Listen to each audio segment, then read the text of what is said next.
ნახოთ 11 ბრალდებული დემონსტრანტის საქმეზე დასრულებული არის წინა სასამართლოს ხდომების ეტაპი. ცოტა ხნის წინ გამოაცხადა მოსამართლემ გადაწყვეტილება 6 საათიანი ხდომის დასასრულს და საქმე არ შეწყვიტა, გადასცა სასამართლოს ეს საქმე არსებითად განსახილველად, რაც ნიშნავს იმას, რომ 2 აპრილიდან ამ საქმეზე დაიწყება უკვე არსებითი განხილვები. ეს კი ნიშნავს იმას, რომ ეს იქნება მინიმუმ რამდენიმე თვიანი პროცესი, როდესაც ამ საქმეზე მოხდება უკვე დეტალურად მტკიცებულებების გამოკვლევა, მოწმეების გამოკითხვა და ასე შემდეგ. 2 აპრილიდან დაიწყება არსებითი განხილვები 11 დემონსტრანტის საქმესთან დაკავშირებით. დღეს ბრალდებულებიც, მათი ინტერესების დამცველებიც მოითხოვდნენ, რომ მტკიცებულებების არარსებობის გამო საქმე შეწყვეტილიყო, თუმცა მოსამართლე ირაკლი შვანგირაძემ ეს შუამდგომლობა არ დააკმაყოფილა.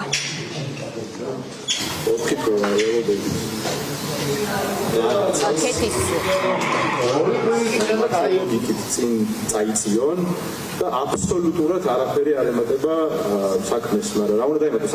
ფიზიკურად არაფერი არ არსებობს. კაცები ვართ, დისკომფორტსაც ავიტანთ და დაველოდებით, ეგეც არ არის პრობლემა, უბრალოდ ამ ყველაფერს უნდა ქონდეს რაღაცა სამართლებრივი საფუძველი და რაღაცნაირად უნდა რაღაცა მაინც წარმოადგინონ. ბატონო ონისე, ეთანხმებით თუ არა თქვენს ადვოკატს და რას დაამატებთ მითითებულ გარემოებთან დაკავშირებით? მტკიცებულების დაუშვებაზე მსჯელობთ. არ არის გასაგები, ეთანხმებით ხვალდახუთ და არ ვეთანხმები არაფერს პროკურატურას. გასაგებია, დავბრძანეთ. სხვა ზოგადად ვერაფერს ვერ ვიტყვი, ხო?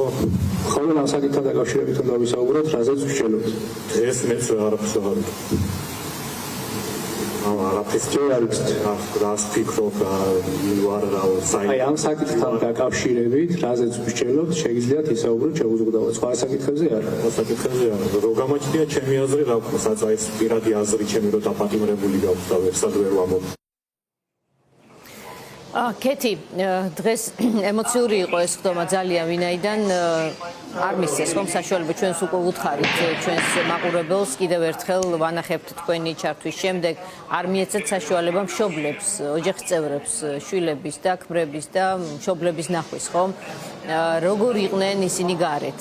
აი როცა დასრულდა ახლა ეს განხილვა, რა ემოციებით არიან ისინი გარეთ? მათ შორის არის ერთ-ერთი დედა, რომელიც ამაღამ ბრუნდება ემიგრაციაში, ისე რომ შვილს თვალი ვერ შეალყო.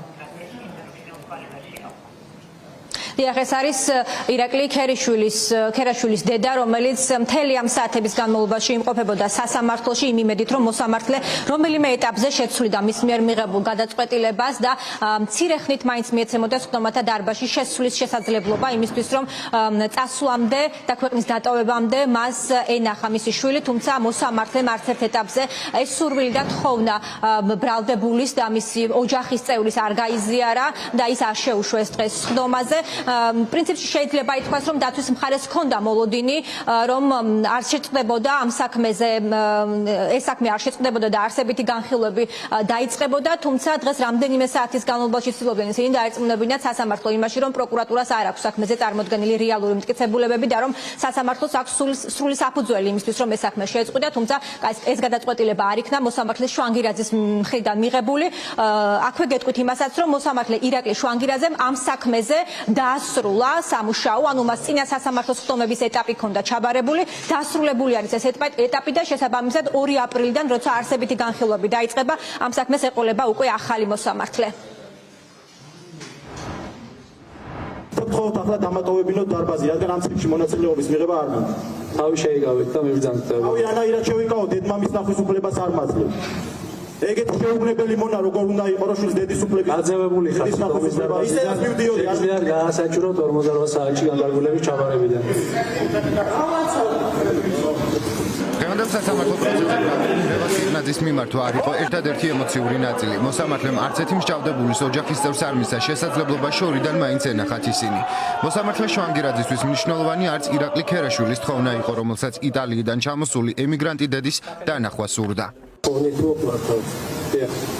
ვინაიდან ემიგრაციიდან არის დაბრუნებული დედა ჩემი და ამაღამ მიფრინავს. მინდა უმორჩილესად გთხოვოთ, რომ დავუშვათ ხდომაზე. ემიგრაციიდან რამდენიმე დღით ჩამოსული დედა იმედს ბოლომდე არ კარგავდა, რომ მოსამართლე ადამიანობას გამოიჩენდა და შვილის დანახვის შესაძლებლობას მისცემდა. მით უფრო მაშინ, როცა ამის წინააღმდეგი არც ბრალდების მხარე იყო.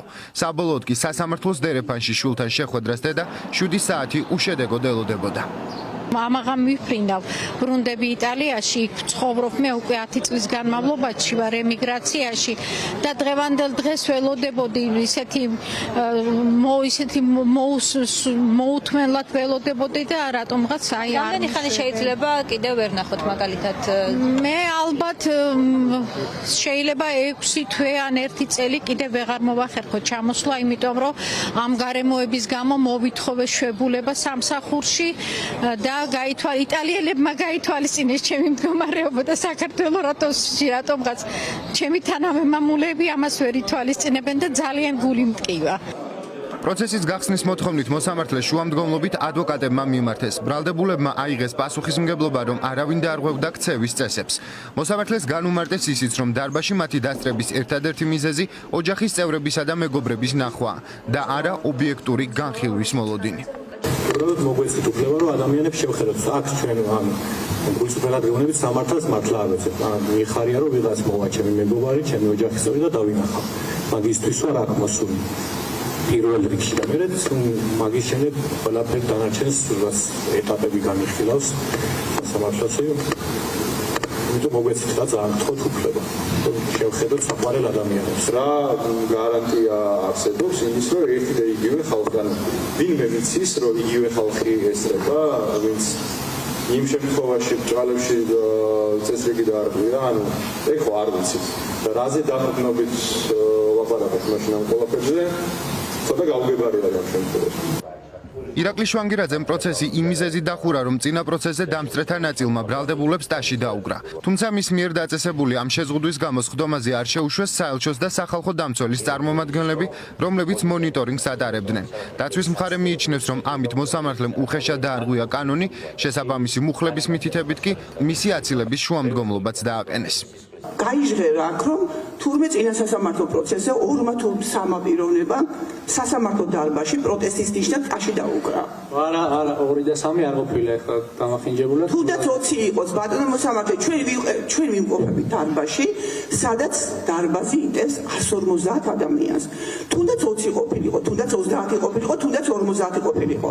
თქვენ როგორც მოსამართლეს უფლება ქონდათ და ვალდებული იყავით და გავალდებულებ კანონი ამის შესახებ, ან გაძევება, ან სიტყვიერი გაფრთხილება გამოგეცხადებინა და გაგეძებებინა დარბაზიდან. კონკრეტულად არავის მიმართ არ გამოგიყენებიათ არც სიტყვიერი გაფრთხილება, არც ჯარიმა, არც გაძევება. იქიდან გამომდინარე თქვენ როგორ წარმართეთ ეს პროცესი, ვიცით თქვენი გადაწყვეტილების მთავარი ხაზი, რომ თქვენ იქნებით რაღაცა პროკურატურის შუამდგომლობების დამაკმაყოფილებელი და დაცვის მხარის დამჩაგრავი მოსამართლე. ესეც წარმოდგენა მაქვს მე პირადად და მგონია რომ ყველას ესეც წარმოდგენა აქვს. ნავალნის საქმეზე არ მისულა ეგეთ მდგომარეობამდე რუსეთის ფედერაცია, როცა პროცესები საჯაროდ ტარდებოდა ფორმალურად, უბრალოდ გადაიტანეს რაღაცა მიკარგულ ადგილზე, ხო?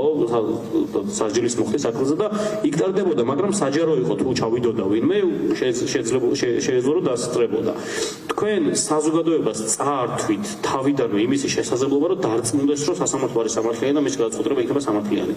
ირაკლი შვანგირაძემ როგორც მოსალოდნელი იყო აცილების შუამდგომლობაც არ დააკმაყოფილა. ტრადიციას არც დღეს უღალა და სრულად გაიზიარა პროკურატურის პოზიცია და საქმეს დაურთო ის მტკიცებულებები, რომლის ნამდვილობა პროკურორებს ამ დრომდე არ დაუმტკიცებიათ. ეს საქმე ისე როგორც ნებისმიერი სხვა საქმე არის სიამოვნებაში ძალიან დამჭირვალე უზურპატორი ხელისუფლება, რომელიც გასული არის კონსტიტუციიდან, სჯის ადამიანებს, რომლებიც იბრძოდნენ თავისუფლებისთვის.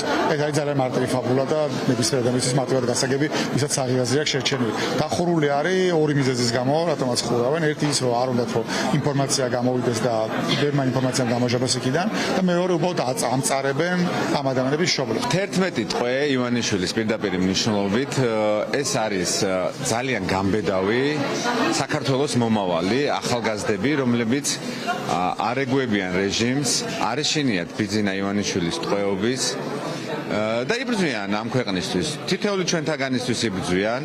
ჩვენ ხარჯში ვდგავართ, იმიტომ რომ ყველაზე მეტად რა თქმა უნდა მათი მოცემულობა არის, იმიტომ რომ ისინი ტყვეთყავს ივანიშვილს აყვანილი. ერთადერთი რაც შემიძლია მათ უსურვო ჯანმრთელობა, გამძლეობა, მათ უნდა იცოდნენ რომ ამ ქვეყნის საქმეს აკეთებენ. საქმე არსებით განხილვაზე გადადის დაკავებულ 9 პირს ჯგუფური ძალადობის ორგანიზებასა და მასში მონაწილეობას ედავებიან, თუმცა მათ შორის რაიმე სახის ნაცნობობა არ არის დადგენილი. პროკურატურა მათ მიერ მოყვანილ მოწმე პოლიციელებს ისიც კი ვერ ათქმევინა, კონკრეტულად რომელი დაკავებულის მიერ ჩადენილი ძალადობა დაინახეს.